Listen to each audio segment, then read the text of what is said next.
People need to work to survive. Well, that has nothing to do with our current system. That's just reality. This is just reality. People on the left act as if everyone starts out with everything they need. They start out with adequate food. They start out with health care.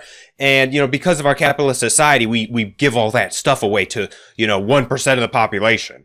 Right? No. You start out with nothing. Humans originally had absolutely nothing, and they had to go out and hunt. Right? You always had to work to survive. But with capitalism, we can get so much more than that, and you can work to buy smartphones. So that's why, most of the population is actually doing pretty well, right? It's not nearly as bad as you're making it out to be, right? Most of the population owns, a computer, they have internet access, almost everyone has a television and a refrigerator. Okay, so no, we are not at this level where there's, the quality of life is just so low and no one can survive. Everyone is slaves to the capitalists. No, that's just completely inaccurate. It's completely inaccurate. This is this problem of you need to work to survive. This is not a problem with capitalism. This is just reality. It is merely reality, and some people can rise way far above that, right? So, we're all if you're in the United States of America, unless you're homeless, then you've risen above that, right? And some people rise way far above it. They rise so far above it that their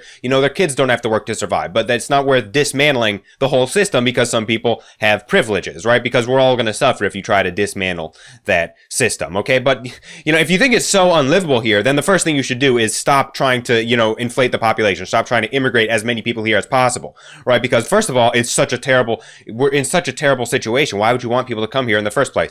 And second of all, because once people come here, then they're competing with everyone else, right? If we're going to bring in a bunch of, immigrants to compete with the lower class and the middle class, well, then they're going to be competing for the same jobs. They're going to be competing to win over the same, supplies, right? There's limited supply, right? So then it's going to be, the price are going to have to go up because of the increased demand. So it's, if you stop inflating the population as much as possible, then people here will actually be able to gain some traction. They'll have a little bit more bargaining power because there won't constantly be this influx of as many people as possible because, heaven knows we have to have the population always be as big as possible. Well, okay, then there's going to be the least that when you are stretching our supply to its very limits, who's going to suffer?